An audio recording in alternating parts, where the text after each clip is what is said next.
afternoon, everyone.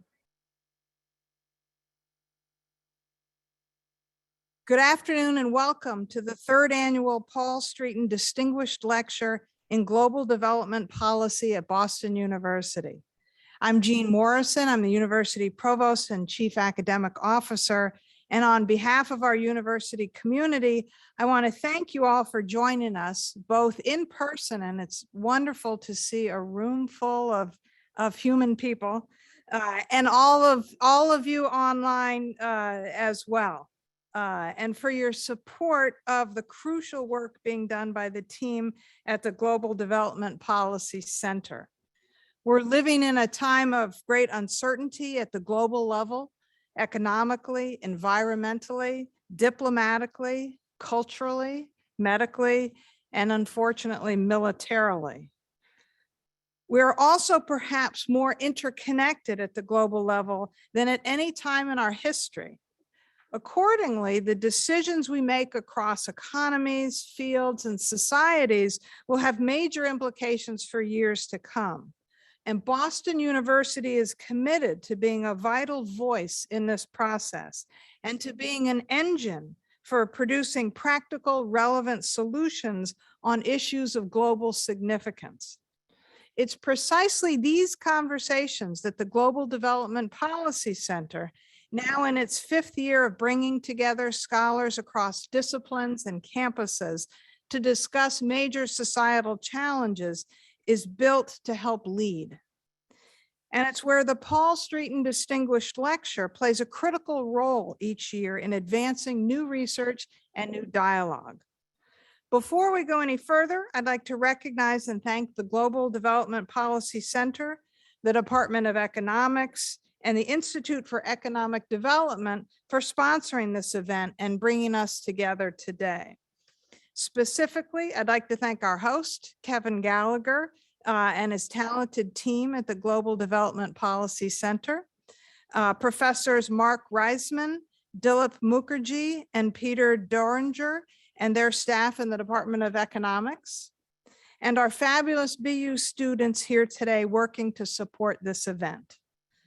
Finally, I'd like to extend special thanks to the distinguished BU alumni whose generous support makes this event possible each year. As many of you know, the Streeten Lecture celebrates the example and legacy of the late BU professor Paul Streeten, an eminent economist and interdisciplinary scholar who had a significant impact on global development policy. The joint sponsorship of this lecture reflects the breadth of Professor Streeten's engagement at BU, engagement that lives on in the interdisciplinary work being done by our economic scholars in collaboration with colleagues in the schools of public health, the Department of Earth and Environment, the Questrom School of Business, and the Pardee School of Global Studies. The lectureship shines a light on scholars working in the Streeten tradition who pursue rigorous scientific research while connecting with other disciplines and the policy community to advance financial stability, human well-being, good governance, and environmental sustainability across the developing world. It also works to inspire younger scholars to pursue interdisciplinary research on pressing development problems and engage actively within the policy community. I have no doubt that this afternoon's speaker, Dr. Dani Rodrik, Ford Foundation Professor of International Political Economy at Harvard's Kennedy School of Government, will accomplish just that. I look forward to a lecture that is, as with everything Dr. Rodrik undertakes, meticulously researched, forward-focused, and utterly eye-opening. With that, and to introduce our third annual Streeten Distinguished Lecturer, I'm delighted to welcome up to the podium Professor Kevin Gallagher, Director of the Global Development Policy Center. Kevin.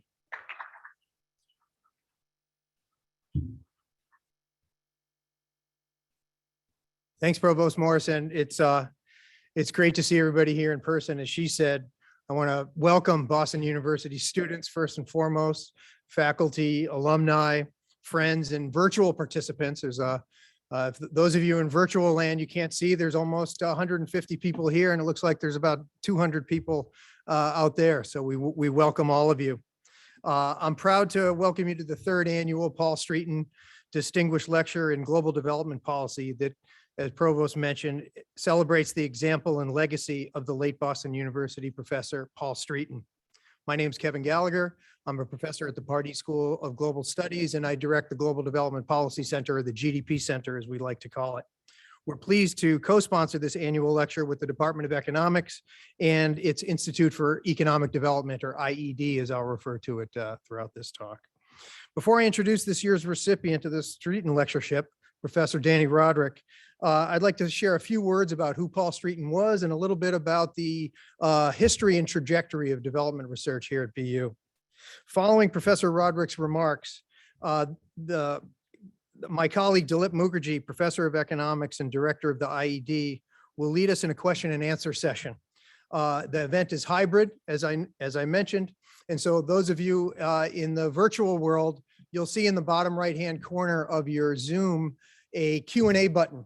It'd be great if you put your name and affiliation in there so we can get to know who you are, and then add your question, and Professor Mukherjee will field some of those during the Q&A period. And for those of you here in the audience, we appreciate you respecting the mandate of having your masks on during the talk. Paul Streeten. Paul Streeten was Professor Emeritus at BU's Department of Economics, and he passed away on January 6, 2019 at the age of 101.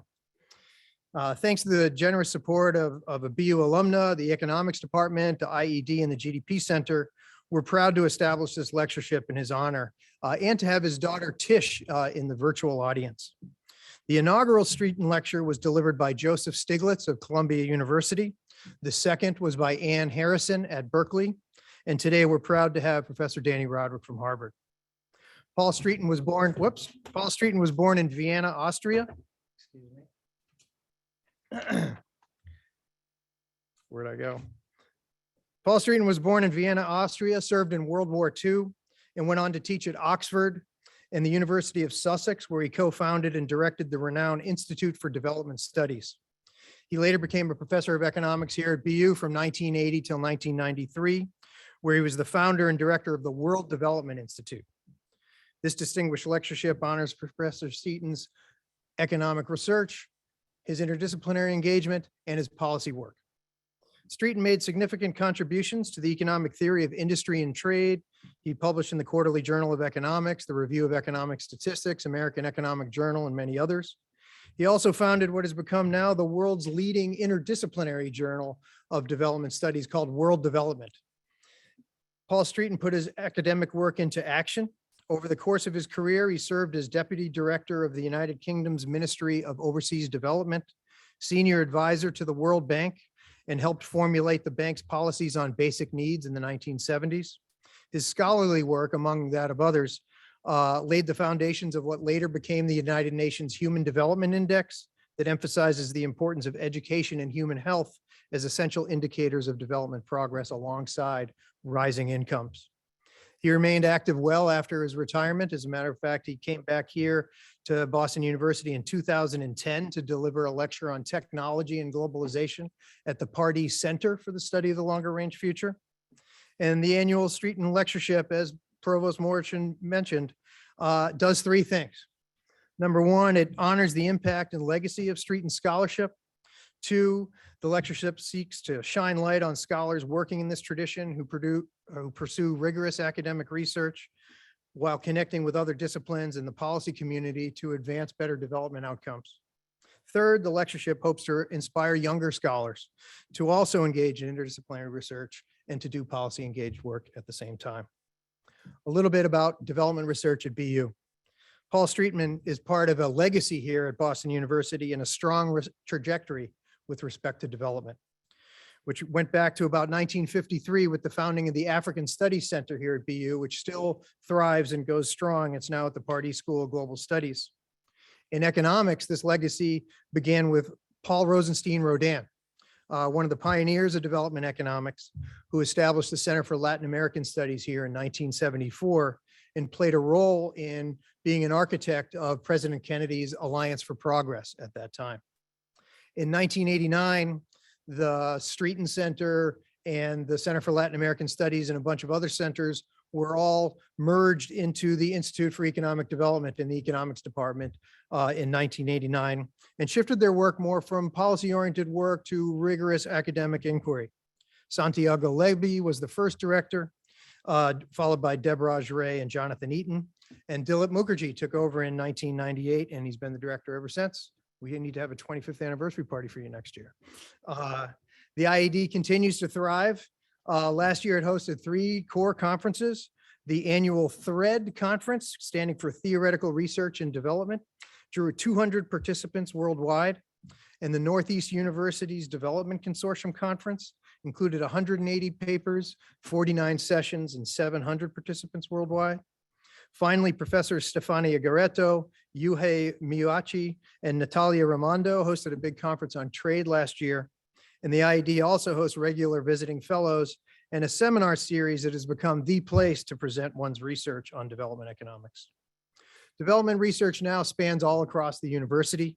As the provost mentioned, we have folks working on development in engineering, sociology, anthropology, the Pardee School of Global Studies, and beyond. One of the most dynamic hubs in recent decades has been BU School of Public Health, especially the Department of Global Health there.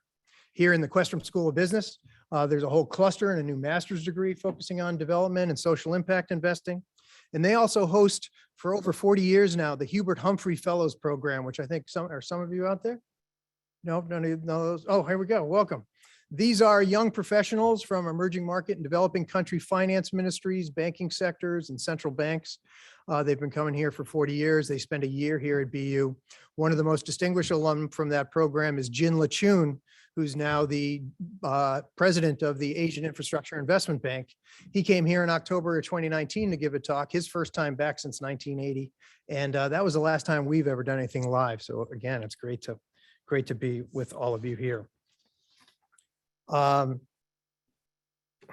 Our job at the GDP Center is to try to be a home and a hub for all of this work that's going on all across the campus.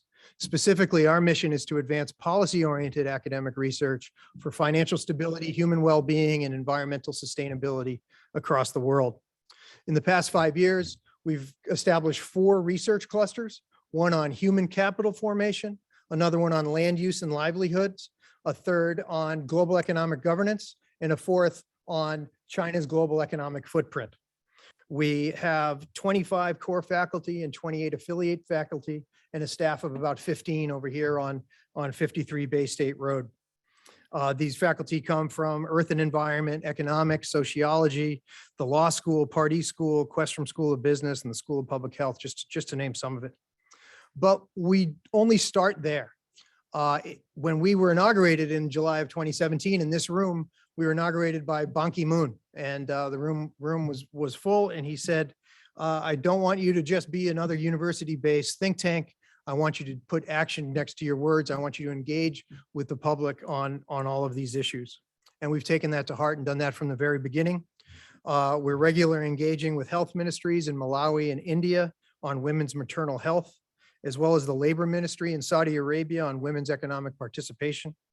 We work with the Chinese Ministry of Ecology and the Environment on greening the Belt Road Initiative, and with the G20 and the International Monetary Fund on climate change, financial stability, and development.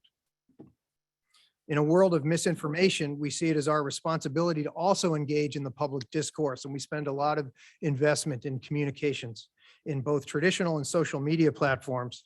And in our past 5 years, we've had 1,265 media mentions. That's almost one each business day since we've been alive. Dani Rodrik. Today, we're honored to host Professor Dani Rodrik for this year's Streeten Lecture.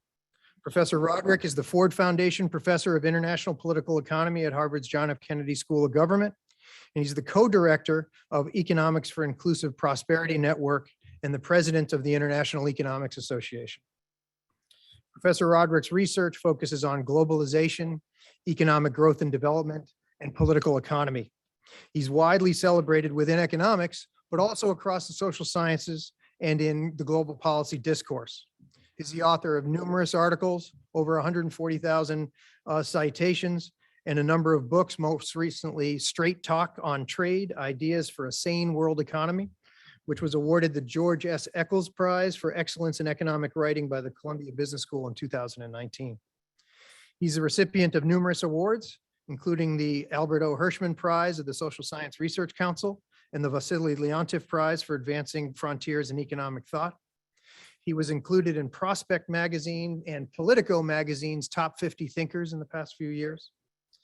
Some of his most cited work has shown that the quality of institutions, rather than trade or geography, are the key drivers of economic growth. And interestingly, that the more open or market-oriented economy is to the rest of the world, the larger the size of its government. Other classic work with the late Alberto Alesina found that inequality in land and income ownership is negatively correlated with economic growth. With Margaret Macmillan, Professor Rodrik showed that the globalization of agricultural markets largely benefited middlemen rather than farmers themselves in parts of Africa. And like our previous two recipients, Ann Harrison and Joseph Stiglitz, Rodrik's work has underscored the need for industrial policy in the process of economic development.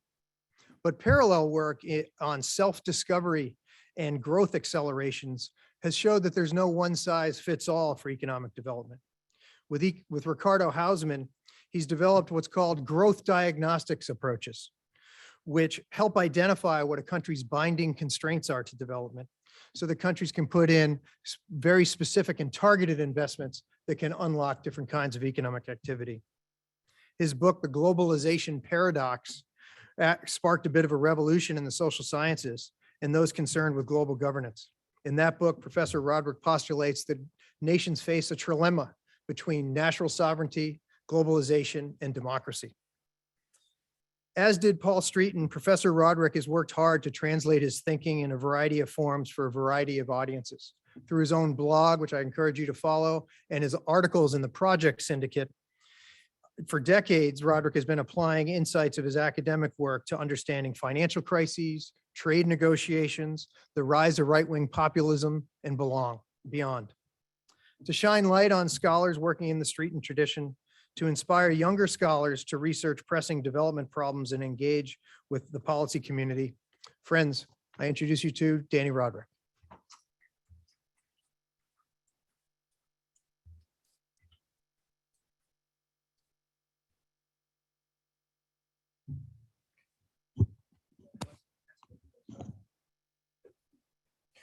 Thank you. Thank you very much, Kevin. Thank you, Provost Morrison. It's really nice to be here. It's a great privilege and honor to be giving this presentation in honor of really a great mind, a great scholar, one of the foundational scholars of development economics, really. It's great to see everybody here in person and not having to worry that I might not have unmuted myself or sort of that I might accidentally mute myself. Or those of you who disagree what I'm going to say might think otherwise by the end of the lecture. But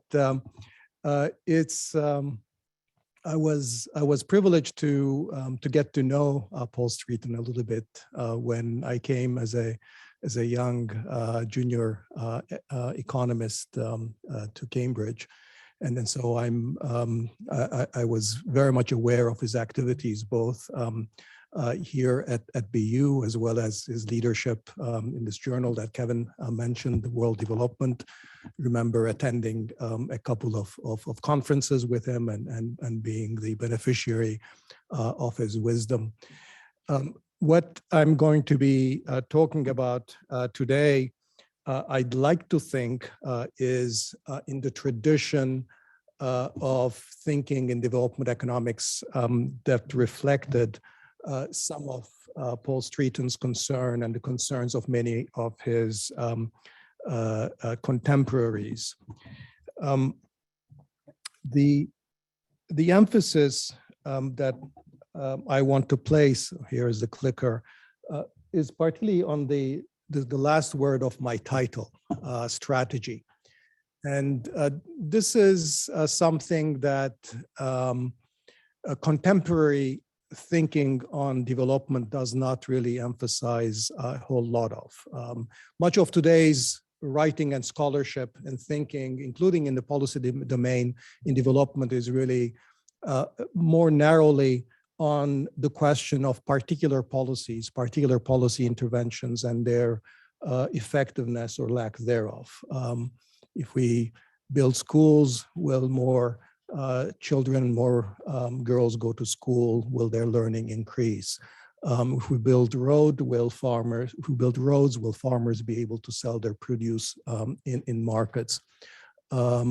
If we reduce the cost of setting up small shops, the cost of registering firms, will we increase the rates of formal employment and formalization?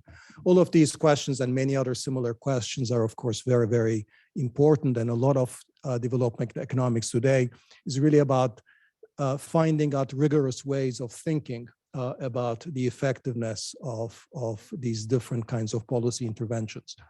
But there's an older thinking in development economics, of which Paul Streeten was very much a part of, and which I fancy myself a bit of being part of as well, which is really thinking about much more broadly about development strategy. What should be the priorities for thinking about how economic development really takes place? So this is the difference or the distinction between development strategy versus development policy. So the classical development economists like Albert Hirschman, Paul Streeten, Sir Arthur Lewis, Rosenstein Rodin, which was mentioned, they focused a lot on these issues of sort of broad development strategy. And some of the ideas and concepts that have now gone out of fashion of thinking about export-oriented industrialization versus import substitution, balanced versus unbalanced growth. Questions about should we follow human development or a basic needs kind of a strategy versus focusing on economic growth and maximizing or at least increasing investment, sort of these broad macro issues. Those were the fundamental questions that development strategy used to focus on. And the question that I'm posing in my remarks today is really about sort of how do we think about sort of these type of broad questions about strategy. And I'm going to be, to forewarn you, I'm going to be largely saying what the future of development strategy is unlikely to be than what it is likely to be, because I don't think I know.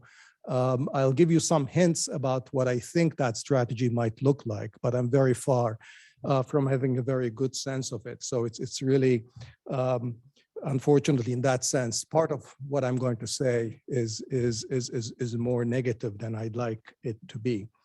But I'd like to begin with what strategy is really about. Why do we need to concern about strategy at this very broad level? We're concerned about strategy because we want to tackle the central challenge, the central problem of economic development. And that central challenge is structural transformation. Structural transformation for what? Structural transformation to overcome dualism. That is to say that developing countries always, and today more than ever, have been dual economies. That is to say, islands of productivity in the midst of poverty. And the question is, how can we transform? How can we move the resources, and in particular, the most important resource, labor, workers, from those parts of the economy where productivity is very low, production is highly informal and disjointed from world markets and access to frontier technologies?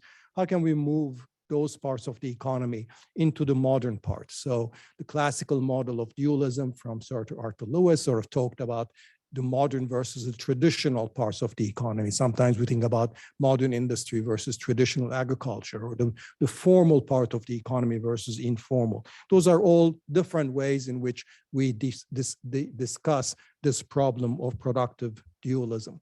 Now, productive dualism, interestingly, is becoming more and more a feature of advanced countries as well, which is, I find myself doing more and more work on the United States today as a development economist, precisely because dualism is increasingly a problem of the advanced countries as well. But canonically, dualism is a problem of underdevelopment, and therefore the central problem of economic development becomes the challenge of overcoming that kind of dualism through structural transformation.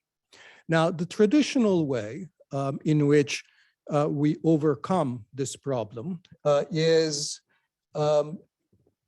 this, which is that if you think about the different kinds of economic activities organized along different sectors, that is agriculture, manufacturing, services, or along the first column in terms of the type of production activity, whether it's on informal, small scale, relatively traditional technology versus organized, formal, registered, larger scale, and using more advanced technologies.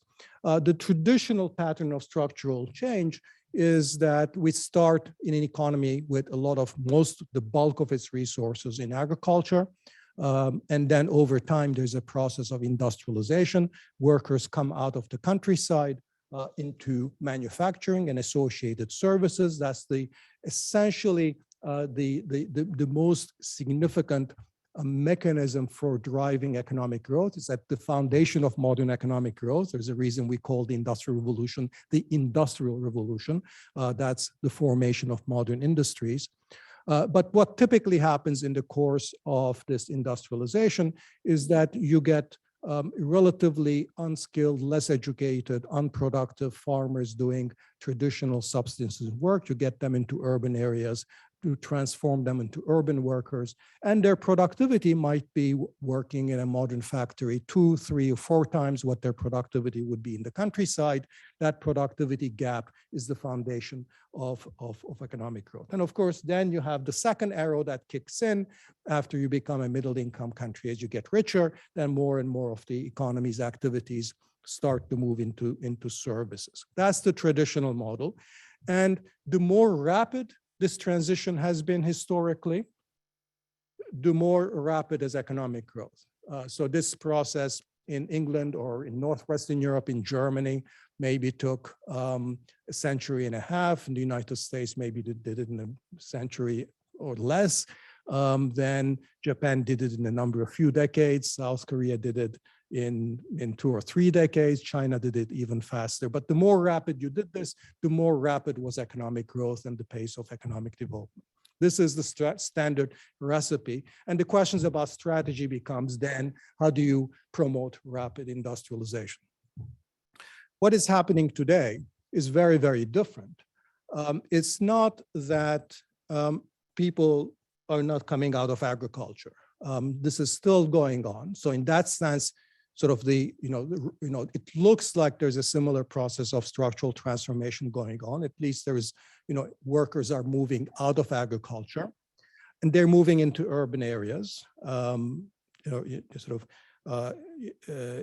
into non-agricultural work. But the flows into different types of work looks now very, very different. First, the flow of workers into manufacturing, particularly formal organized manufacturing with operating with sort of modern technologies, that flow is very, very thin. So I'll say a little bit more about that, but the actual employment absorption into manufacturing is much less rapid and much less visible today in the low-income countries. And the bulk of the workers that come into urban areas, in fact, are moving into urban services. Most of these are informal, petty activities where productivity is not significantly higher than in traditional agriculture. So you're not getting the benefits of modern technology. You're not getting the productivity premium from moving into urban services. So on the one hand, you have therefore this process of what I've called prematurity industrialization, which is that certainly low-income, middle-income countries are moving away from manufacturing at much earlier, much lower levels of income than traditionally has been the case. Low-income countries are finding very hard to put a lot of their workers into manufacturing compared to countries that went through this transition a lot in earlier decades. And second important feature here is that even in countries where there has been some employment growth in manufacturing, although it doesn't look anything like China or South Korea or Taiwan or Japan or going back, Germany or Britain or even in the United States historically, even in those countries that are somewhat succeeding in putting workers into manufacturing, there's a predominance of informality within manufacturing. So even in a few African countries, and I'll mention a couple in a second, but where the numbers seem to suggest that there is employment industrialization happening, the bulk of it is actually taking place in relatively unproductive, very small scale, largely informal enterprises. So just to sort of, dig in a little bit deeper into sort of specific examples of what this used to look like and what it looks like today. Here's two examples of the traditional East Asian model of manufacturing-led growth. You can see in both Taiwan and in later years in Vietnam, very rapid rise in the not sure the pointer is working, but you can see the green line is total employment in manufacturing. And then the other two dashed lines break down the increase in manufacturing employment into two components, formal versus informal employment. And what you see is that basically it's the formal component of employment that tracks the very rapid increase in employment. So the increase in manufacturing employment is being driven by formalization, by more formal enterprises and more formal by the rise of formal employment.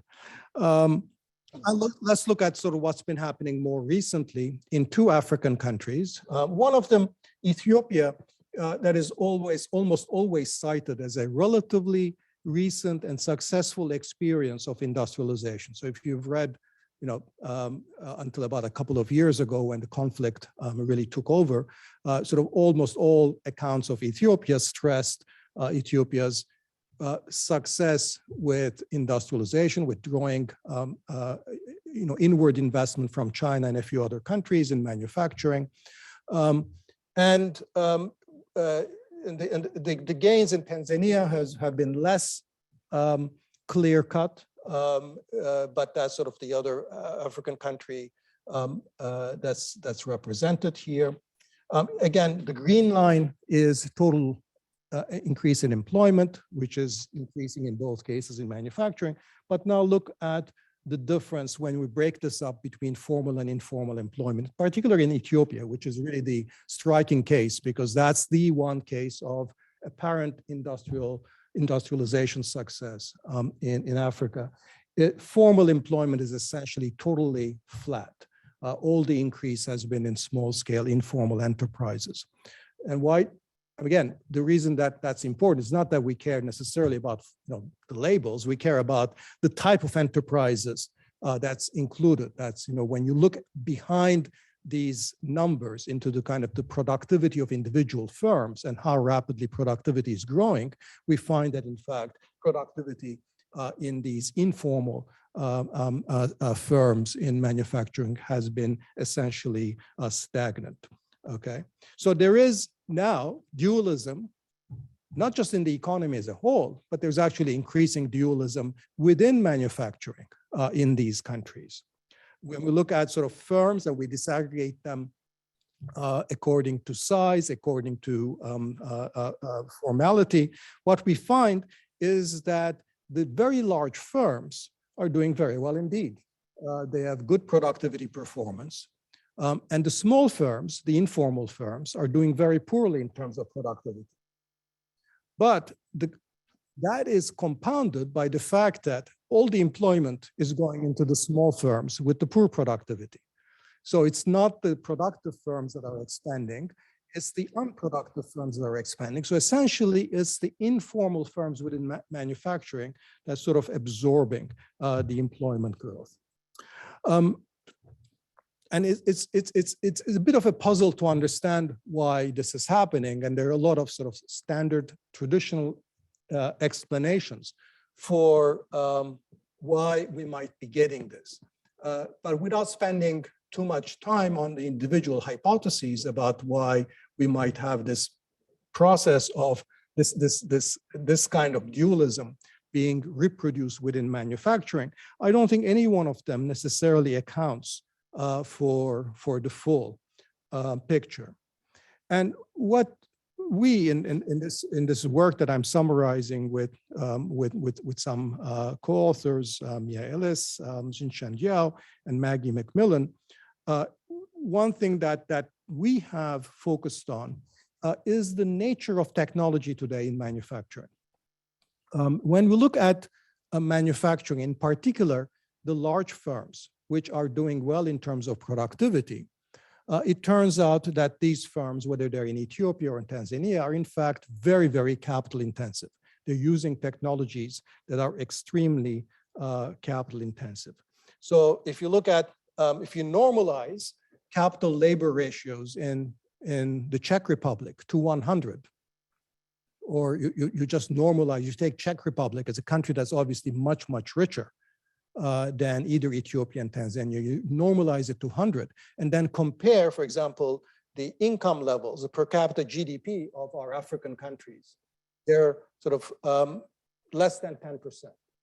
The same if you look at the economy-wide capital labor endowments. They're very poor in terms of how much capital they have, corresponding to their very low levels of income.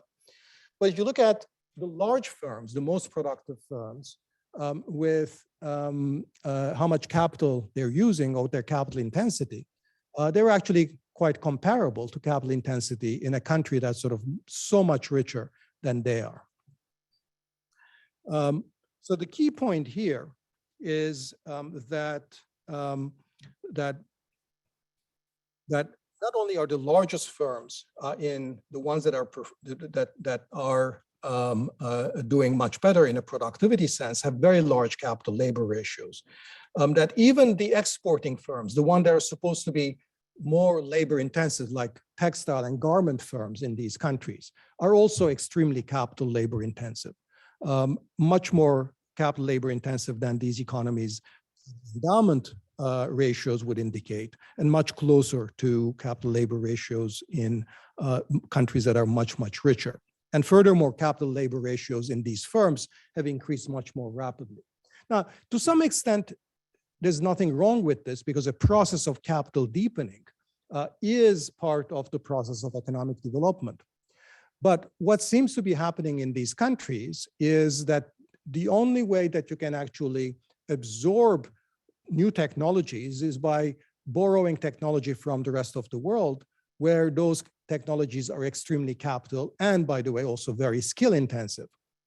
And so the story that I want to sort of lay out for you a little bit now is the story of what has happened to the shape of global technologies in manufacturing, and the dilemma that this has created for low-income countries like Ethiopia or Tanzania, where becoming more productive and essentially competitive with firms on global markets, either in your home market or on world markets, requires taking on technologies that are hugely unsuited to your own needs in terms of your underlying capital labor endowments. So this has echoes of an earlier notion, again, that was discussed in the 1970s in development economics on appropriate technology.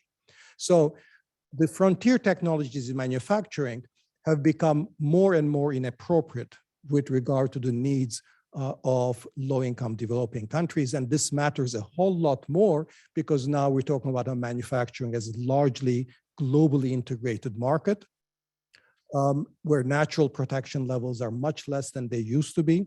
And this is, I think, one of the key reasons that's driving this productive dualism in developing countries. in that the only way that you can compete is by adopting technologies that are sort of highly capital and skill intensive, but that comes at the expense of a difficulty of absorbing a lot of labor. So these are not where the labor is going to go, precisely because the same reason that very capital intensive technologies and skill intensive technologies in Japan or South Korea or the United States or Germany is not absorbing a lot of employment today, and where there's actually employment loss in those industries. So, so the key driver, therefore, here is really something that's been, that has nothing to do with what's happening in these individual countries in the developing world. The key driver is that ever since the 1970s and more pronounced way since the 1980s, manufacturing technology has become more and more capital and skill intensive, and that the share of particularly low skill labor in the total value added in manufacturing has persistently declined. You can see this in manufacturing elsewhere. This is a bunch of countries, an average for a bunch of countries. And you can see the steady reduction in the share of low skilled labor in the total enterprise surplus or total value added. This is also reflected in the fact that if you look at a bunch of countries, many of whom that have actually done relatively well at keeping manufacturing industries alive, in terms of the share of manufacturing value added in GDP at constant prices. In particular, look at South Korea, where we see the red line is manufacturing value added as a share of GDP at constant prices. And you can see that the trend has been pretty straight up until recently, and actually is only flat, hasn't come up. So if you look at manufacturing output, South Korea has not deindustrialized, but look at what's happening manufacturing employment, which is the blue line. So essentially, there's been no country, regardless of how they have done in terms of manufacturing, where manufacturing has been able to become a labor-absorbing sector for the economy. In fact, you happen to be sort of more successful in the manufacturing producer and exporter. The more you automate, the more you use new technologies, where labor is with labor demand falling.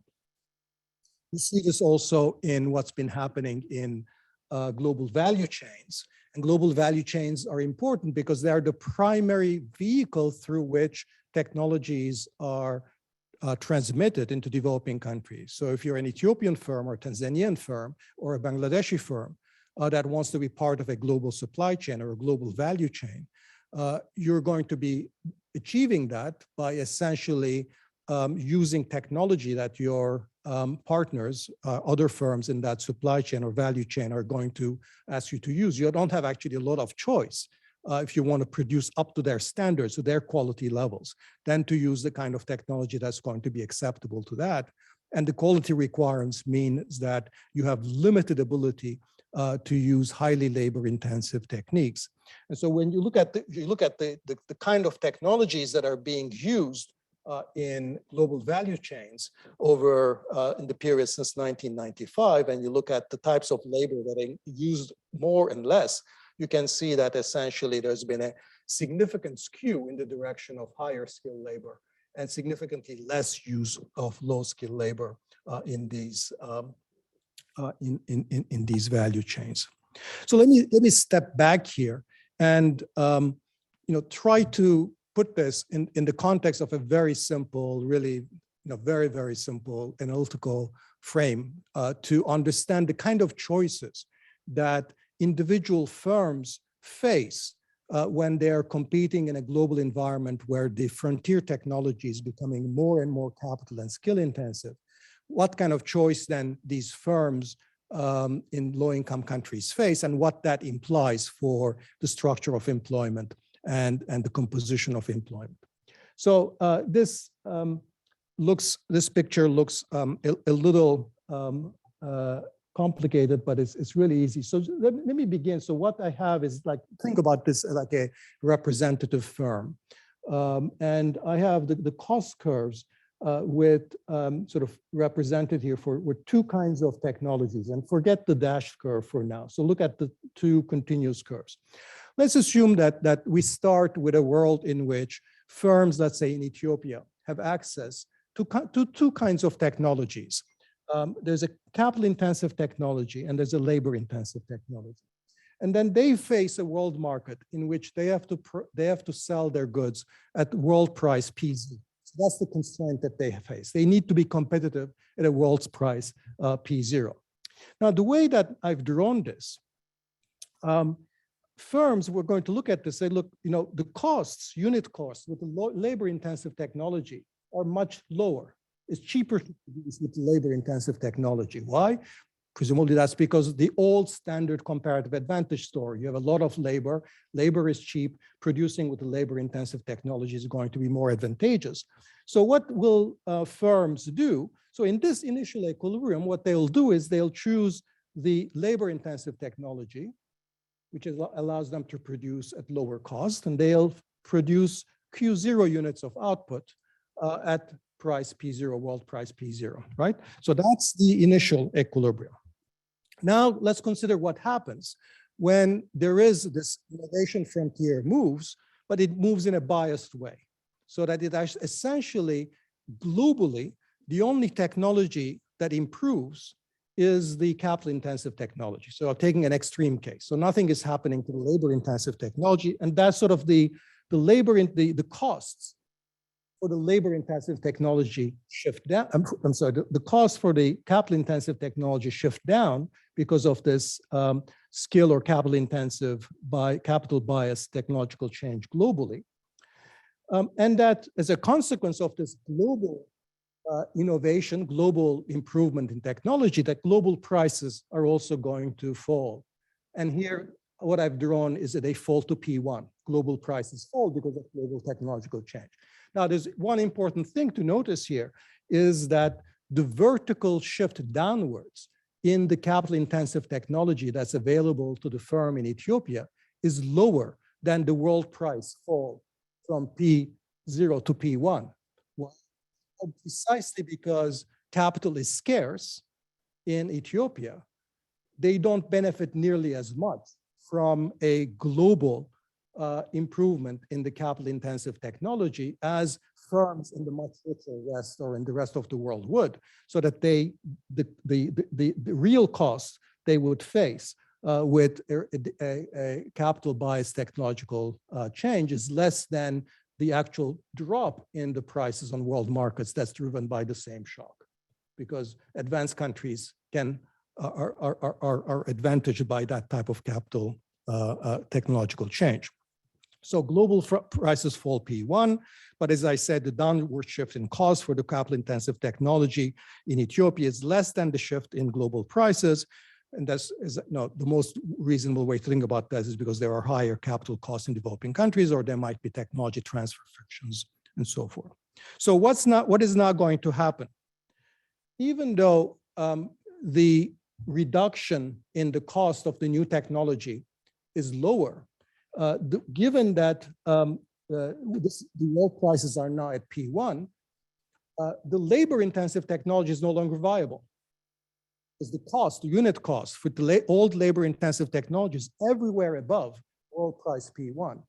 The only way that this firm can survive is actually to shift to the capital-intensive technology.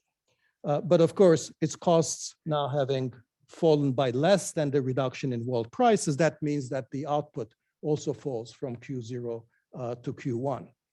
So this is essentially my interpretation of what the modern large-scale firms are doing in Ethiopia. If they want to compete, they have to adopt technologies that are much more capital-intensive than before. It's possible that if you somehow have some natural protection, or you're operating in some segment of the market where there is no import competition, you can continue with the labor-intensive technology, but you're not going to be globally competitive. So that's really where labor is going, but you don't have a kind of productivity advance there. So what are the effects of that in terms of what's happening to employment and the structure of employment? Really, this kind of the model highlights that there is really triple whammy here on employment in a country like Ethiopia. One is that there is a direct employment loss in modern formal manufacturing that's globally competitive. And that's the simple sort of reduction in comparative advantage story, so that there's been global innovation that is biased against the comparative advantage of developing countries because it's skill biased, and developing countries are abundant in labor, low skill labor in particular. So there is an adverse effect on account of comparative, on sort of in terms of comparative advantage. So that's the direct employment loss. There is additional employment loss because now it's not just that you're producing less, but everything you're producing for, at least on the tradable front, is also less employment incentive because of the increasing capital intensity. So there is a second whammy, or second hit, because there's an additional employment loss due to this shift in technique. And the third one is a more of a dynamic effect, which is that because this new technology uses resources that are particularly scarce, it's likely to exhibit a slope that's much more rapidly rising. So the buoyancy, the elasticity of this sector to positive profitability shocks, decline in tariffs in your markets, or an exchange rate devaluation, that employment response is going to be much less because expanding output in this sector requires complementary inputs like capital, skills, infrastructure, and so forth, which are particularly scarce in your economy. And this curve is much more steeply upward sloping. So this is kind of an interpretation of what I think is happening, and why this kind of a global technological change, which has been biased against the resources that developing countries are well endowed in, is making industrialization so much less effective as a vehicle, as an escalator for economic growth, is driving this kind of dualism within manufacturing. It's making it very difficult for formal productive manufacturing to absorb employment in the ways that it used to before. So the question then is, what is the alternative? So this is that we come to the question of strategy and what the alternative strategy is going to be. So is there an alternative to the standard industrialization-driven growth model that can produce growth rates and structural transformation rates and development patterns that are going to be comparable to what we experienced earlier in those sort of archetypal cases of structural change and economic growth? Now, to answer that question, we have to be very clear about what was actually special historically with industrialization. And then to say, is there something else that can take its place?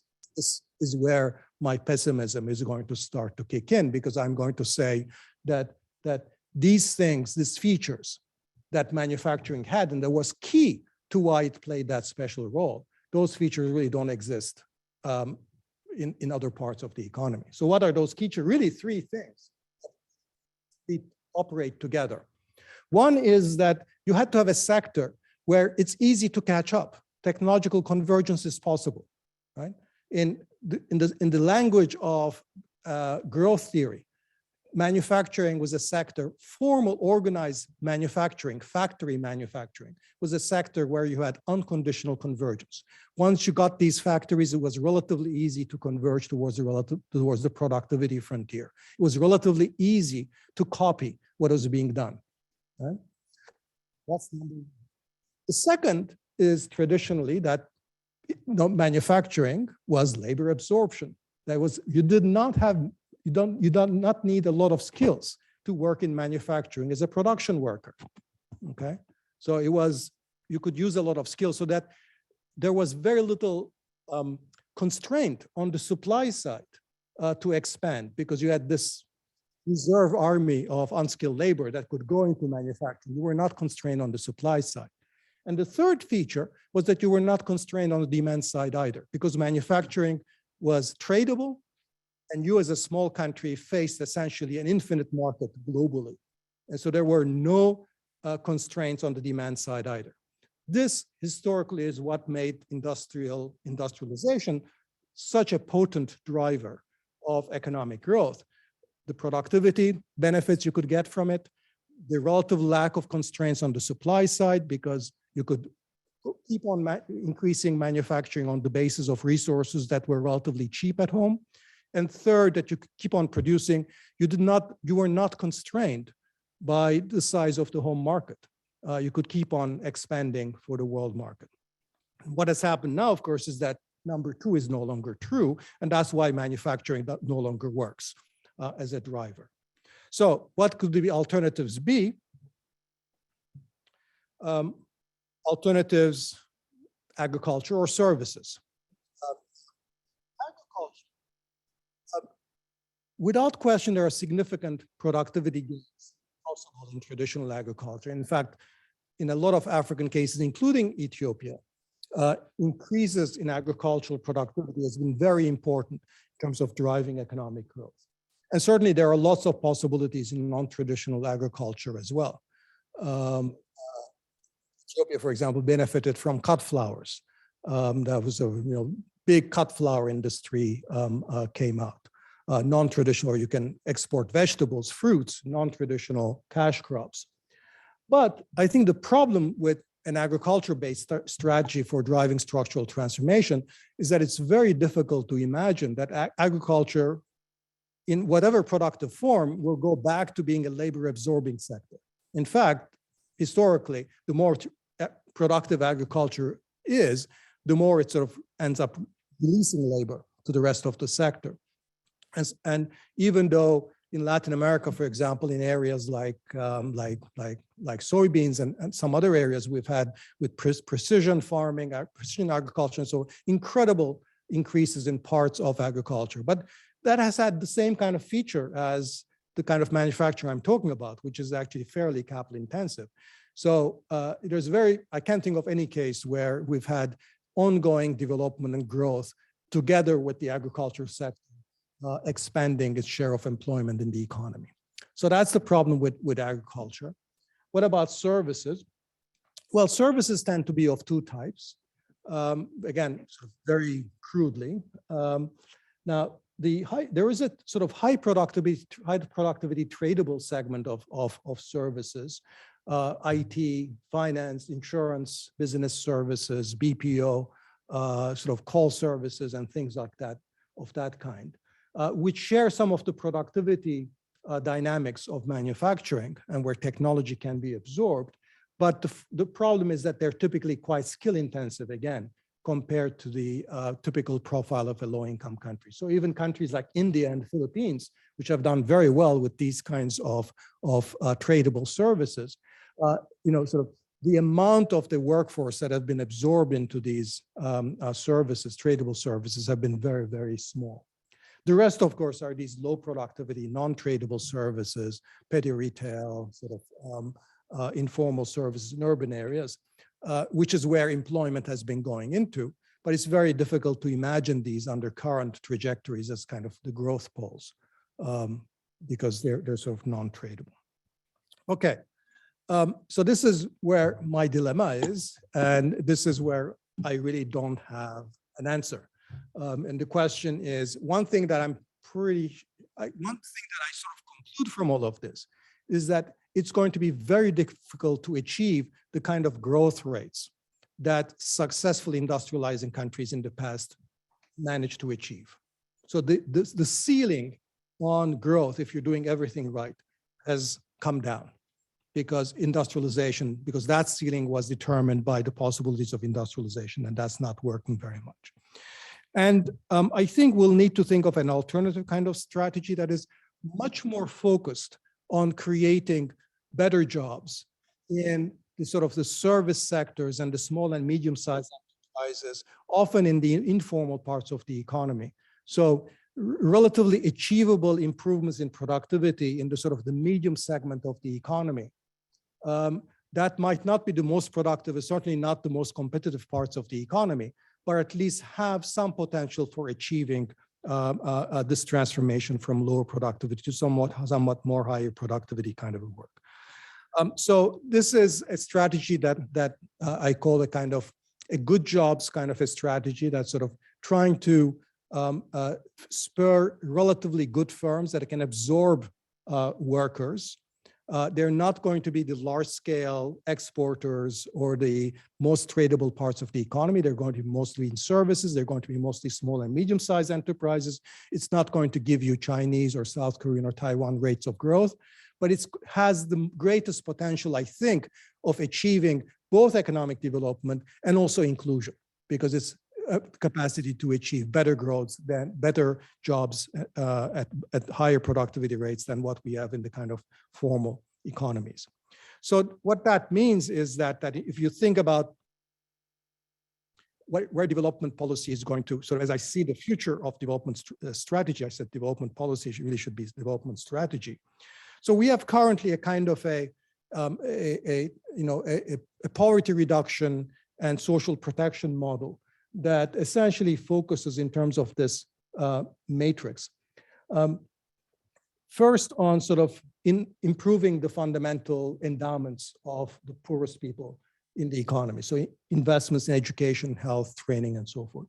And then some sort of post-production transfers, such as cash transfers and sort of full employment macro policies, and perhaps some social insurance as well. So this is where today's model of poverty reduction focuses on. Then we have this sort of the industrial growth focus, sort of largely focusing on the best part, the higher productivity parts of the economy. That's through traditional industrial policies, traditional growth-oriented policies, getting your intellectual property rights, regime rights, getting your trade agreements, which is really focusing on the richest and most productive parts of the economy. I think what I've called the good jobs model is really focusing much more on the kind of a center cell here. So it's not really the traditional industrial policy that is focusing on the likely export champions and the large firms. Why? Because that's not where the jobs are going to come from. But it's not also the sort of the social protection or the poverty reduction model, because instead of simply trying to invest in education and health and then cash transfers, you're actively trying to create jobs. So in that way, it connects to policy. But you're creating jobs in the sort of this medium segment of the economy, the small and medium-sized enterprises, mostly in the services. Okay, so so that's sort of loosely where I see the kind of where we need to develop the outlines of a new strategy. If there are questions, I can talk a little bit more about what those types of industrial policies might. It's kind of a new conception of industrial policy that has been developing, and how that can be applied to this kind of a good jobs model. But I've run out of time, and I don't want to abuse your patience, and instead I will just stop. Thank you.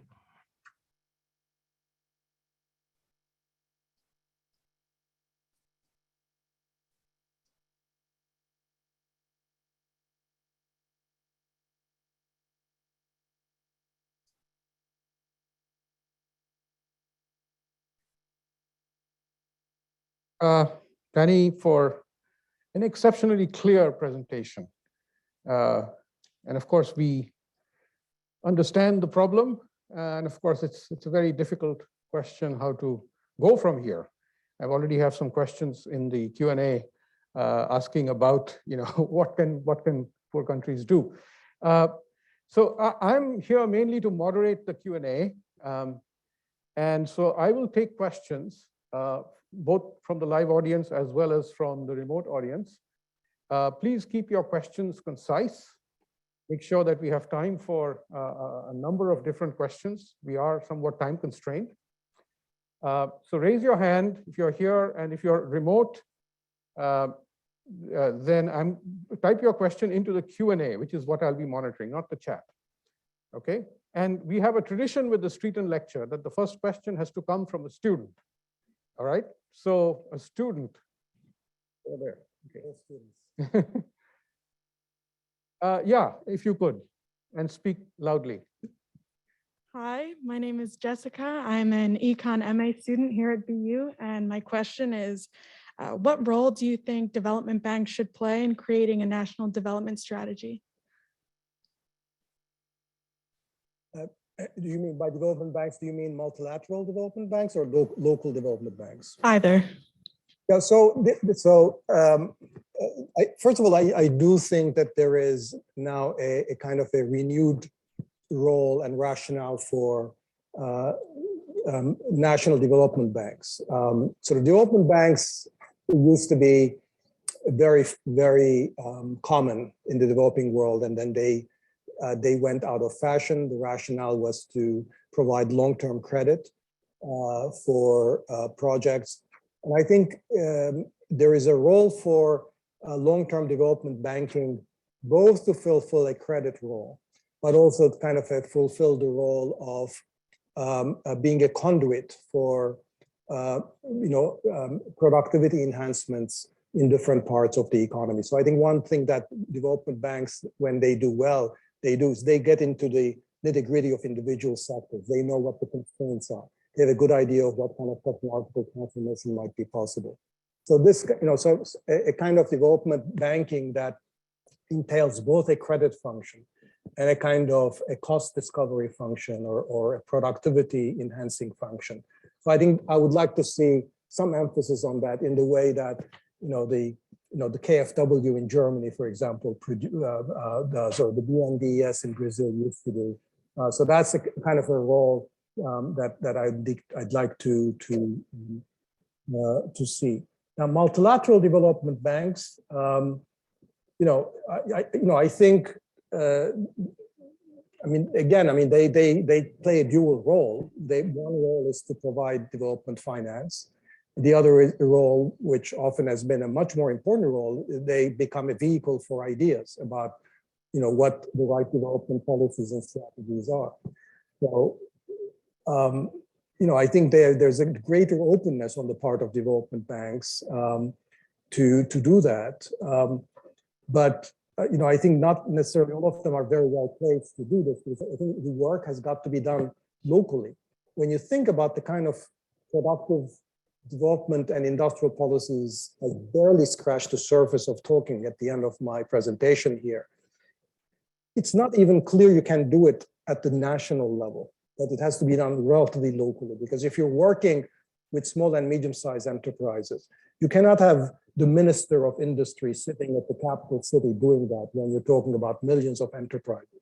So it'll have to be done by municipalities, by localities, by people. There will have to be a lot of experimentation. And so what we need is an enabling environment that allows this experimentation to take place. And I think I would like this understanding to be reflected in our narrative and our discussion about development policies. I'm not sure, the major sort of, the China-led various development banks with their focus on infrastructure necessarily, because they're focusing on very large projects on infrastructure to unlock sort of trade possibilities and so forth. I'm not sure they're focusing on the right sectors. I'm not sure they have this kind of understanding. The World Bank, it's a very heterogeneous institution. I think in principle it's open as long as, but it'll have to be countries that are in the driver's seat for that.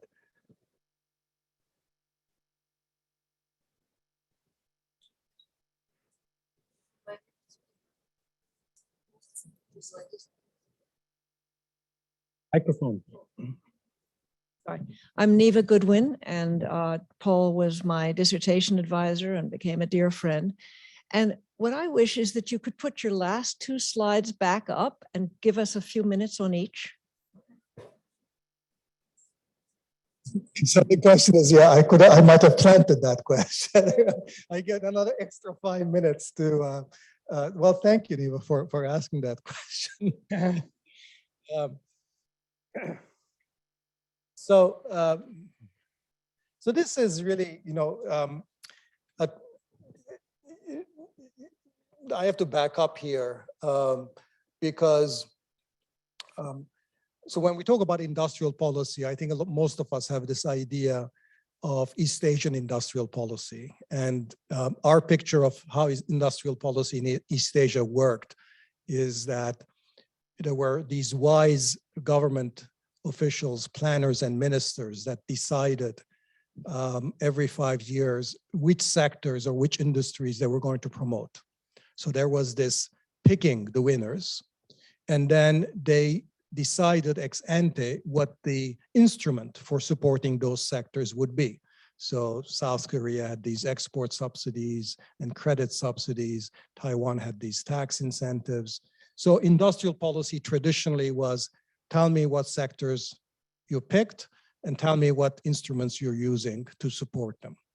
Now, more and more over time, industrial policy has changed. And I think some of the most successful cases of industrial policy doesn't really operate in that kind of a ex ante, top down sort of, government already knows what it has to do and sort of then goes and simply punishes or disciplines the firms that don't perform way. It has become much more collaborative, iterative, starts out with open-ended goals rather than clear targets. The instruments are not ex ante specified and they respond to the needs of individual firms. One firm might need sort of land. Another one might need skills or workforce that has particular skills. A third one might need perhaps a subsidy, but maybe it's a subsidy for R&D or so. There's a kind of the incentives that are provided, the support are highly heterogeneous and highly customized to the needs of the firms. And then those needs are discussed and they're elaborated and they're iterated and targets are iterated. So there's no hard conditionality. Conditionality is soft because there's a lot of uncertainty about the nature of technology, what can be achieved, cannot be achieved. Relationship between the government and the firms is not arm's length. So it's not I make these rules and then you go and abide by them or else. It's much more collaborative and iterative. So this is the kind of industrial policy that more and more, I think, in a variety of settings, whether it is very local, regional development exercises in the United States, whether it is in DARPA, the Defense Advanced Research Projects Administration that is sort of, finances, early stage frontier in all technologies, or whether it is, the way that, some states in Mexico or some regions in Mexico or Argentina have successfully created new industries. So this has been the kind of pattern that has been used. So the idea is to use this kind of approach in the way that localities, municipalities, regions, or the nation, sort of the country as a whole uses in its approach to nurture and develop smaller and medium-sized enterprises. And essential sort of the quid pro quo in this relationship is that basically, the development agency needs firms to develop a capacity to absorb and generate good jobs. But good jobs come with good firms, so you need to provide the ecosystem for the development of good firms. And a lot of that ecosystem is going to rely on public inputs that the government or government provides. And so the agency has to have the kind of ability to provide those public inputs, whether it is very specific training, or whether it is assistance with credit, or with assistance with land, or assistance with regulation, or whatever. So that's the broad framework. And the second slide, which you asked for, was my last slide, which is that this way of thinking about how you do industrial policy, how you do your productivist development policy has the agenda, has several advantages. One is that it's a kind of an approach that targets the structure and productive structure directly, rather than providing people with cash grants, or instead just providing them with general purpose education and hoping that that will produce good jobs and employment down the line. It directly tackles the forces of production, innovation, and employment in the productive sphere. So in that way, so it's a kind of represent a kind of movement from what I've called here, from the welfare state to the innovation state or the productivist state, because it's directly tackling the productive stage of the economy. It's not exposed to redistribution. So the second thing is that it takes the institutions of a market economy as malleable, doesn't take them as given, because these kinds of productivist policies encourage this ongoing iteration and collaboration between state agencies and firms or private sector participants. It's agnostic about the type of a kind of a market economy or type of economy that's going to result. So, you know, the traditional distinctions of markets versus the state, or the traditional approach to regulation, which is this ex ante top-down model of regulation, this no longer applies. So we have this alternative model of that's sort of relatively open-ended. Third, an advantage is that if you're doing your policy by directly targeting the productive forces in the economy, you're merging your equity and your inclusion strategy with your growth strategy, because they become one and the same. So it's no longer that you pursue growth and then you take care of those that are leaving behind. Instead, you're directly targeting the best kind of poverty reduction and social inclusion strategies to ensure that those people at the bottom actually have opportunities for productive employment. And that's what the strategy directly targets. And finally, for those who are interested in more sort of radical agenda, I think the idea is that you start from what is already existing, because a lot of these experiments already exist. A lot of these things like this is already being done by local policymakers that are being forced to experiment and innovate because they're facing these economic challenges. So you're building on practices that already exist, but it's really open-ended in terms of where this is going to go. So it's quite open to rather sort of much more radical institutional reforms down the line. So that's my pitch. Thank you.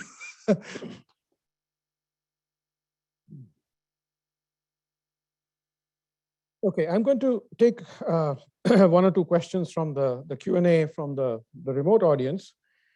And I'm actually going to combine 2 or 3 questions into one question, because there are many here that we won't have time for many of them, which is, how would you say that strategy for a middle-income country like Turkey, India differ from that of African countries? I think for very low-income countries and for African countries, for one thing, it's still possible to have a certain degree of industrialization. So even in Ethiopia, I don't think it's reached the limits of industrialization. So I wouldn't give up completely on manufacturing, whether it's Ethiopia or it's Rwanda has barely any manufacturing, and I think this or Tanzania, Cote d'Ivoire. I mean, these are countries that can have some increase. So I wouldn't give up, but I would put my focus on trying to establish more local links between sort of these manufacturing enterprises, try to get them to link backwards with their suppliers, create a sort of a more healthy suppliers, help them innovate for their suppliers. So try to link them more with the economy rather than remaining islands in part of these global supply chains. I think so. So one difference is that for manufacturing industrialization need not be completely dead for those countries. If you're talking about Brazil manufacturing is not going to come back. I mean, it's not so. Deindustrialization or disemployment deindustrialization is going to have to continue. So there, I think this kind of strategy comes much more into its own. I think you just have to really look for alternatives. The other thing, of course, I mean, large countries have, like India or Brazil, have a lot of room for experimentation, and they can do a lot more at the regional level and the local level, and that's something that I think is a very valuable thing. Related to what you just discussed, there is also a question of the possible scope for re-regionalizing trade agreements or global value chains into regional value chains. I mean, that's already happening. I mean, I think that's where the world is going in any case. And so I mean, I think there's a lot to be said for in Africa, for example, for just widening the African market. But I think a lot of that is going to come from sort of from improving the underlying infrastructure, the roads, the energy transport, and all of that, and the logistics, and that's all very valuable.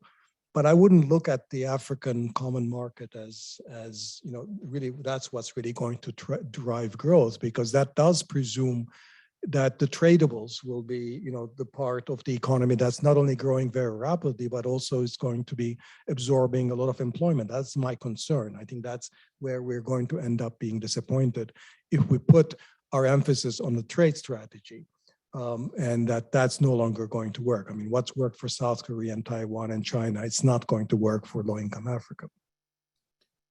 So my computer here has died. So I recall one question, and so this will be the last question from the remote audience, and after that I'll switch back to all of you. It's a question from my colleague Pascual Restrepo, who asks about the scope for migration. And if that is something from poor to rich countries, and if that is something that we as economists should be promoting more actively. Oh, absolutely, and also, maybe the reverse as well. That a lot of countries are in a relatively good position to welcome more skilled workers from the rich countries. So I think there's there are gains that way too. Yeah, I've been a very long-term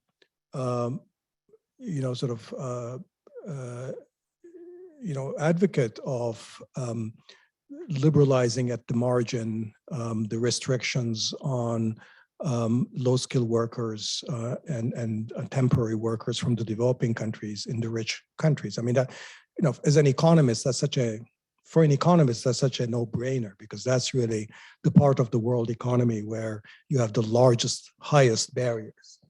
And so I've always said that if trade negotiators were really interested in increasing efficiency on the world markets and reaping the gains from trade, they would stop everything on their agenda currently, right? It's not about digital trade, it's not about trade facilitation, it's not about agriculture, or anything.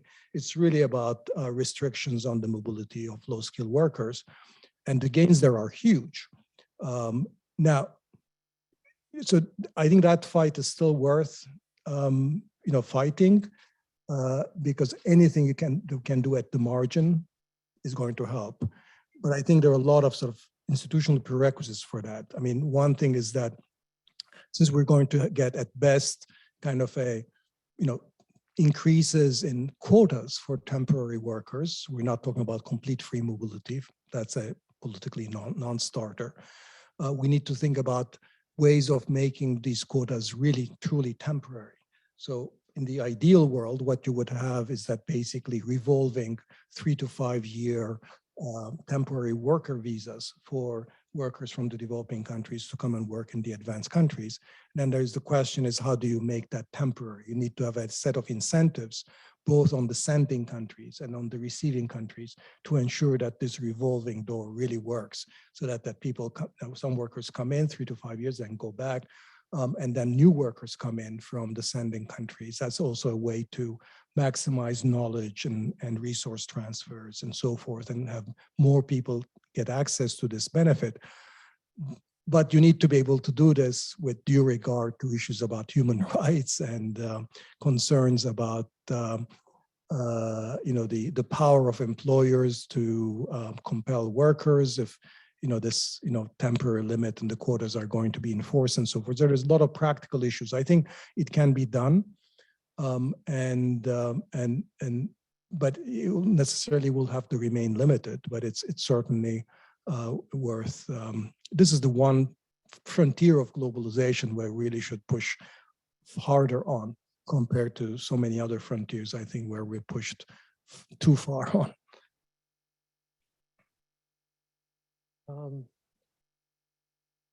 Take a question from the lady with the red shirt.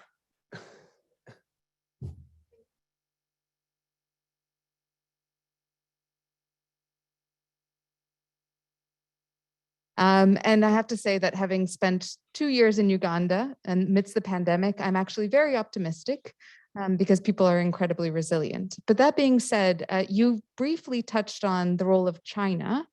And I think it'd be helpful to talk a little bit more about China's growing influence in the African region, in particular when it comes to capital influx.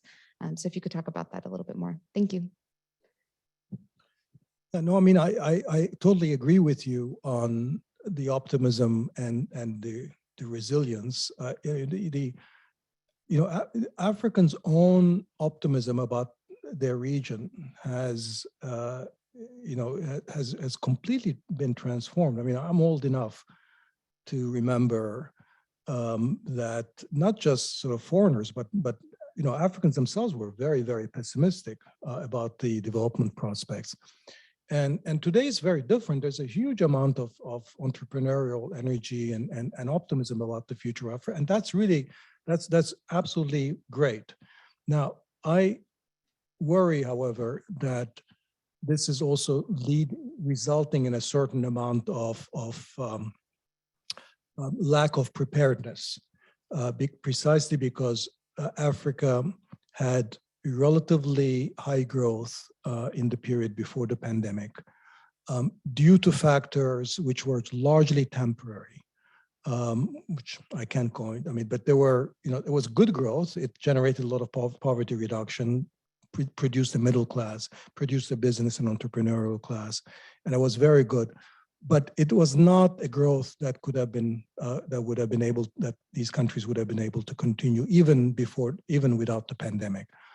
And I worry that Africa is still in the middle of a demographic transition. That there's all these young people and tens of millions of people that job seekers for which there'll need to be jobs created in Africa in the years ahead. And I don't see where this is going to be coming from. I see these people coming into the urban areas. I see the potential for social and political unrest. If African political leadership are not aware that this is a kind of a time bomb, that this growth rate they had is not something that they're going back to, and they need to think differently about how to create jobs, and that's have a kind of a strategy that is much more directly focused on jobs rather than assuming that the jobs will come if they do the right things on the trade front, on the integration front, on the macro front. So I think that sort of ties in with general questions about China. I mean, I think China has brought a lot of good things to Africa, and I think, but as with all kinds of investor, I mean, the role of the outsider, it always depends on sort of the local leadership and where they're using this right. Any country that simply blithely takes the money and invests them in projects that are not going to pay off is going to be worse off at the end. Any country that sort of lets foreigners come in and not pay due regard to human rights or the rights of workers and so forth, or have their resources exploited, under conditions that might be environmentally unsound. That country is, regardless of who the source of who the investor is, whether it's the West or China, is going to end up being worse. So I mean, I don't put China in a necessarily different category than other investors, except that there's maybe a lot more opaqueness about the nature of investments and so forth. So it's really, I think, all of these country governments are in the driver's seat, and I think it's going to depend on the choices that they make. Yes. Let's wait for the mic. Hi, my name is Julia Maselli. I'm a student at the MGP department. And my question for you is, what role does green or sustainable technology advancements play in inclusive development strategy, especially considering greenifying markets like textile manufacturing and such? Thank you. Well, I mean, I think the challenge of climate change and the necessary challenge of greening these economies in a way reduces some of the costs of this process of prematurity industrialization, because if you think about industrialization, a process that's very demanding on the environment and the sort of standard model of investing on steel and autos and sort of all those dirty industries. If that's no longer working, maybe there's a silver lining behind that, which is that, not all countries will have to go now through that process and then add on. So in that sense, I think it makes it easier for even low-income countries to contemplate greener paths of development. And certainly, I think, a path that's much more based on services, on developing sort of, employment in smaller and medium-sized enterprises than building steel mills, is going to be, more friendly to the environment. Now, having said that, there are a lot of challenges in the transition, right? So if, Europe, for good reasons, implements a border carbon tax, and, that's going to be harmful, initially for a lot of countries that rely on exports of dirty industries. So we need to think also mechanisms whereby some of those tariff revenues and so forth can be recycled back and used for productive investments and refurbishing and greening of those economies. But I think the main thing I would say is that we've traditionally thought about the green imperative and the imperatives of growth in the low-income countries to be in tension with complementing each other. I think the kinds of considerations I've talked about, ease that tension, reduce that tension. So maybe that's one sort of good thing to take from this talk. My computer has come back to life, and so I'll revert back there. There is a question from Flavio Menezes in the University of Queensland. And the question is, doesn't the good job strategy apply also to addressing indigenous inequality in rich countries? Oh, absolutely. That's sort of what I was, obliquely referring to when I said at some point in my remarks that I find myself more and more doing work now in the developing country, in the advanced countries. So I'm selling it's the same model for the advanced countries. It's very true that the problems, the central question of where will the good jobs come from, is one that plagues the advanced countries, as it does in the low-income countries. Of course, when we talk about that middle cell, the middle segment, we're talking about jobs that are very, very different in Ethiopia versus the United States. But relative to each country's income distribution and skill distribution, there is that middle, and that's where we're having that trouble also in the advanced countries. So the answer is absolutely yes.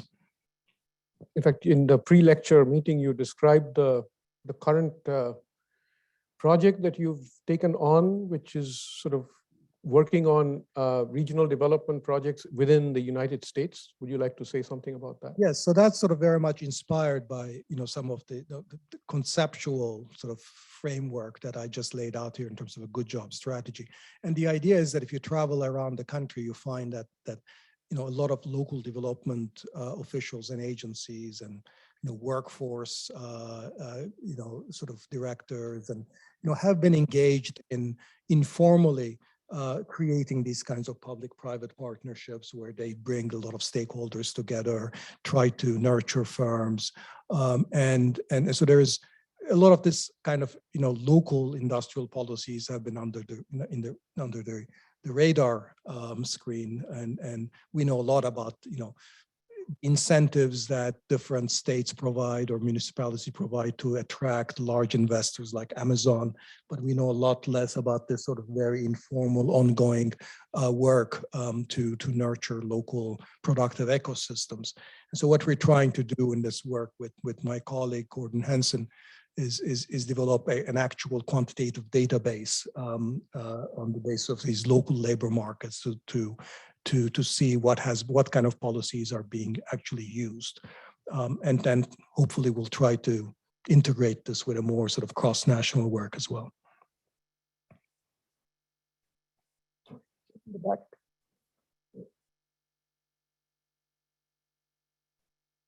My name is George Hogue. I'm a graduate of the master's program here in economics. And I would be interested in the implications of your model for the way countries might think about foreign direct investment? Does it imply that they should change their thinking? A lot of foreign direct investment is cost reduction, not market expansion, even for manufacturing firms in the developed world. So they might presumably be able to capitalize on the transfer of investment in that sector. On the other hand, there's growing business and investment in agribusiness. For example, Saudi Arabia invests in Sudan to secure its food supplies. So what are your thoughts about what this implies for the way one should think about foreign direct investment? I mean, foreign direct investment, particularly in many service sectors now, becomes is as important as ever. I think it also, I mean, the kinds of things that I've discussed highlight the need for strategies where, yes, you're trying to attract foreign investment because that's going to be an important source of technology and ideas and innovation. But that you want to do that in a way where you can also convince foreign investors to be more than an enclave, to be not just simply, part of a global value chain and they produce a thin slice of some particular product, but they're otherwise not integrated with suppliers or service providers domestically. So what you want to be able to do is be not only just come, but also encourage them to be part of an ecosystem of suppliers, both manufacturing input producers, but also local service suppliers with their standards for quality and so forth, being a vehicle for productive enhancement, upstream in these in the host economies. So that's the kind of the line that I think one needs to take. And again, China, when it was bringing all these foreign enterprises, foreign investors in, had very strict local content requirements, for example, in a lot of these sectors. Similarly with India. And we don't like local content requirements in general as economists because we think that they create inefficient suppliers domestically. But in the auto industry, for example, both in China and India, there's evidence that actually these local content requirements played an important role in terms of creating relatively productive first-tier suppliers to OEMs. Now, that's a manufacturing example, and that's a very hard example of an industrial policy, an actual local content requirement. But I think we need a kind of a softer version of this kind of a much more, let's discuss, what can I provide for you that you will be willing to invest in some of our local input suppliers so we can build this capacity and that you become integrated in the local economy and the capacity to increase more employment is generated. So that conversation, I think, has to be a critical part of this strategy towards attracting foreign investment. Let me go back to the Q&A here. There's a question from Eric Donald, fourth-year economics PhD student. What is the nature of the good jobs externality referenced at the end? I assume this is part of the justification for wage subsidies. Are we trying to direct technological change towards the more appropriate labor-intensive technology? Yeah, so the idea of good job externality is that that in communities where good jobs end up scarce, you end up with a significant decline of not just sort of the economic base, but a lot of social problems of rising health problems, rising rates of suicide, families breaking up, and then a lot of political consequences as well. Decline in democratic values, rise in authoritarian tendencies, support for right-wing autocratic groups, and so forth. So we have this work that goes back to Bill Wilson's work on sort of in what happens in communities where manufacturing jobs got lost, to more recent work on the China trade shock that looks at all these sort of adverse local economic, of course, the work of Ann Case and Angus Deaton on deaths of despair, again, linked with sort of what happens when economic opportunities disappear to. So these are, so what I mean by good job externalities are, on the one hand, the relatively narrow externalities that when good jobs disappear, that you have these possibilities of technological dissemination and productive ecosystems, those possibilities become a lot weaker. So there are the direct productivity spillovers from that, but more broadly, the social and political costs of good jobs disappearing. Now, the reason that there's an interesting question about sort of that the question refers to, if this is a good job externality, why don't we deal it with a Pigovian subsidy? And I think the reason is that, the Pigovian remedy works under conditions where you have enough information about where the externality is, about the magnitude of the externality, as you can target it at source. When we know that when there is a lot of uncertainty about supply or demand elasticities, about the nature of the size of the externality, as in sort of the classic article by Marty Weitzman on prices versus quantities, it's not always clear that a price instrument is best. So what, in that article, it shows that, if you care a lot more about the nature of the damages, but you don't know precisely about the magnitude of response, then you may not want to put a subsidy, but you may want to actually have an environmental standard. The logic generalizes when you have multiple margins of uncertainty, then it's not clear that you're going to have just one instrument or a subsidy necessarily be the best way of dealing with this. So the theoretical foundation for thinking about why the way you deal with these good job externalities is not through a Pigovian subsidy, but through this sort of high dimensional interaction with the private sector, is that there are multiple ways in which you can recover information, and there are multiple instruments which you can use. And so you need to move away from thinking about this from the traditional economics way of regulating this externality, which is just this, this subsidy. Question from there.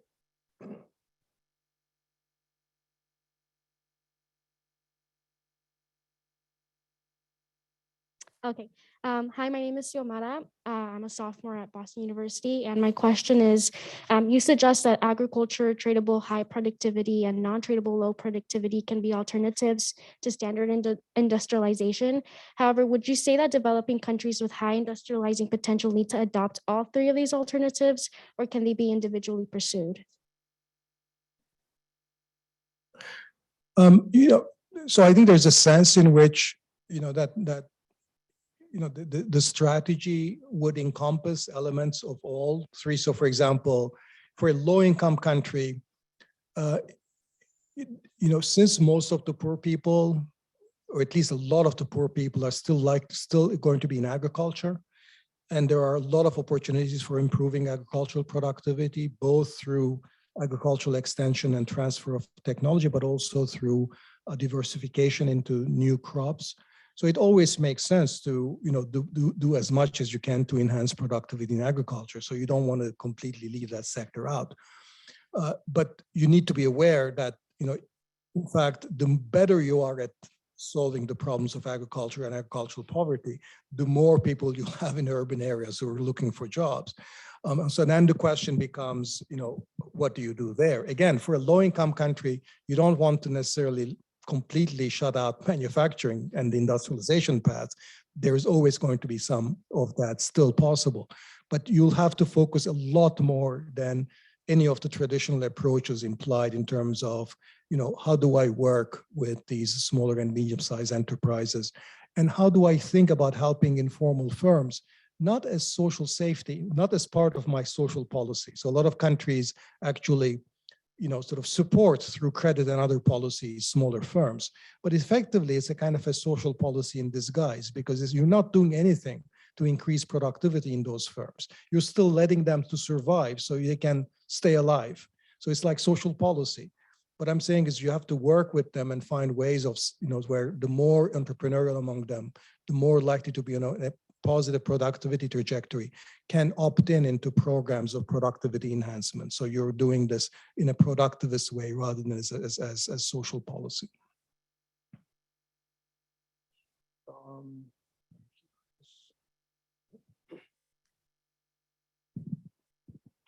Hi, my name is Kate. I'm a research assistant at the GDP Center.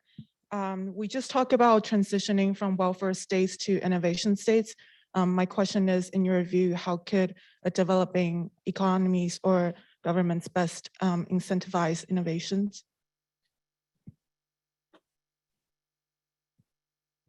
Well, so the question is for developing country, you know, a lot depends on what type of developing country we're talking about. So a country like Brazil, for example, has a relatively, you know, long and not necessarily, you know, not unsuccessful experience with local industrial and innovation development. And so they have a bunch of technology institutes, for example, that are, you know, doing some pretty good things.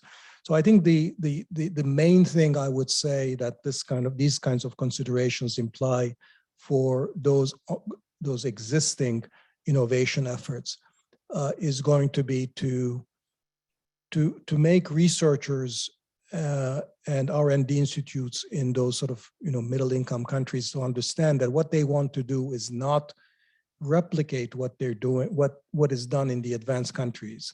That advanced countries are economizing on, you know, things that are relatively scarce, as low skill labor. And whereas I think middle income countries have to develop innovations that are much more friendly to labor, much more complements to labor, that use existing skills of the workforce rather than assume that skills can be, you know, sort of can be developed. So this notion of appropriate technology, I think, is very relevant for technology institutes, technological innovation efforts that already exist in countries like whether it's Brazil or Turkey, India. I think those are countries where there is, you know, innovation potential, but I'm not sure that the researchers are really thinking in appropriate innovation terms. For lower income countries where I think there isn't really, you know, sort of, you know, the resources or history. So I think that's a much harder question. But I wonder, I mean, I've, you know, there's a question whether this idea about appropriate technology cannot be included among the set of global public goods that we talk about when we talk about global public goods in the context of our global negotiations. We think about, you know, climate change or addressing climate change as a global public good. We think about, you know, public health, global public health, and global vaccines and access to vaccines and early information systems and so forth as a global public good. I think investing in technologies that are much more friendly to labor and complementary to workers with low and intermediate skills is also a global public good, both from a development standpoint and also because of these problems we're talking about, you know, in the advanced countries where, you know, there is a similar problems of equity and the decline in good jobs. So I would like to see that put on a sort of global public goods agenda, and not that I'm very hopeful for that, but one might imagine, for example, just like we had a global effort to develop high-yielding varieties that worked wonders in a lot of developing countries, increasing agricultural productivity. Why not have a similar global effort to develop a range of technologies which are much more complementary to low and intermediate skills? It's not like we don't have some of those technologies or we don't have some examples, but that's not what we're really thinking of investing in. Okay, I know that many of you would like to keep the conversation going, and so would I. But Dani's been here since 2:30, and he's been fielding questions since then. We had this meeting with students before. So I think it's time to draw close to the formal part of the evening. Before we do that, let me first thank Dani on behalf of the university and the